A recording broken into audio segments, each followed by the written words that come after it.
Good morning student, welcome to class 7 science class. Student, now we continue the chapter 2 nutrition in animals. Now here is the point, the stomach. Do you know all about stomach? In this point we will discuss about the functioning of stomach. Now let us see here. The stomach is a thick walled bag.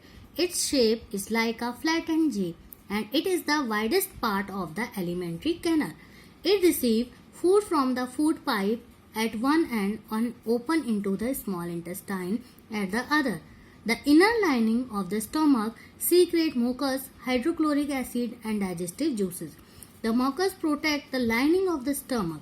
The acid kills many bacteria that enter along with the food and makes the medium in the stomach acidic and helps the digestive juices to act. The digestive juices break down the protein into simpler substances. Now, the next one is small intestine. Now, let us see here how small intestine is functioning. The small intestine is highly coiled and is about 7.5 meters long. It receives secretion from the liver and the pancreas. Besides, its wall also secretes juices. The liver is a reddish-brown gland situated in the upper part of the abdomen on the right side. It is the largest gland in the body. It secretes bile juice that is stored in a sac called the gallbladder. You can see the whole function in figure 2.2.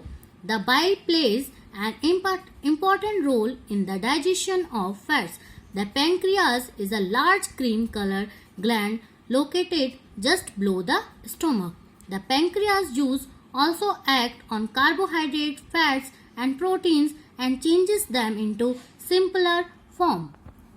Student, you can see here the figure 2.2 human digestive system, and you can also see here the different part of our body. It is the internal parts of our body.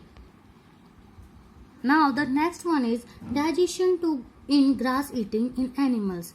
Okay.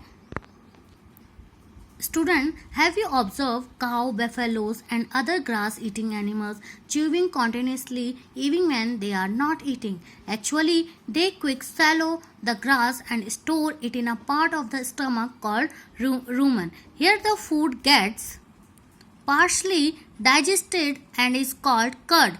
But later the curd returns to the mouth in small lumps and the animal chews it. This process is called ruminations and these animals are called ruminants. The grass is rich in cellulose, a type of carbohydrate ruminant like cattle, deer, etc. Bacteria present in rumen help in digestion of cellulose. Many animals including humans cannot digest cellulose.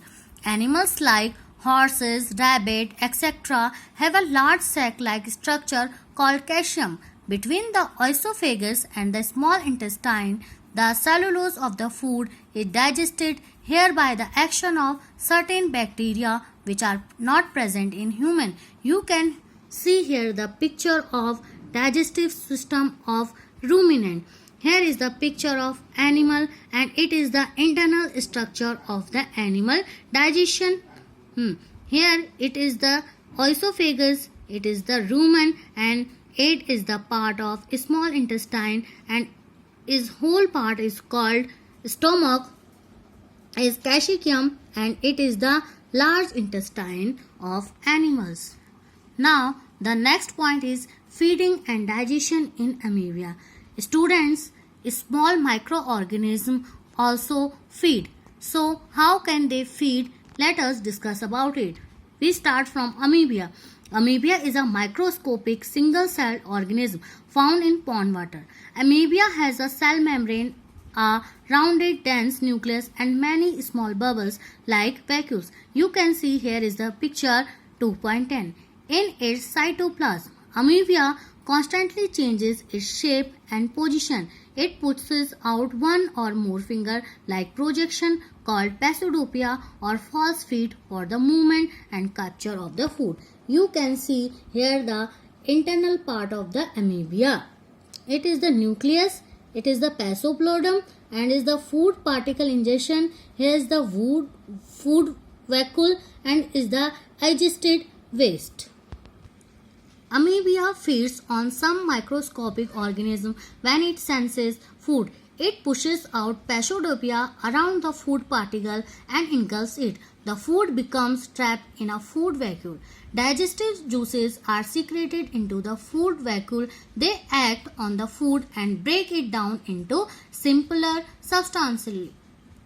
Gradually, the digested food is absorbed. The absorbed substances are used for growth, maintenance, and multiplication. The undigested residue of the food is expelled outside by the vacuole. The basic process of digestion of food and release of energy is the same in all animals. Student, thank you. This is your chapter Nutrition in Animals, and I hope you understand this very well. Thank you.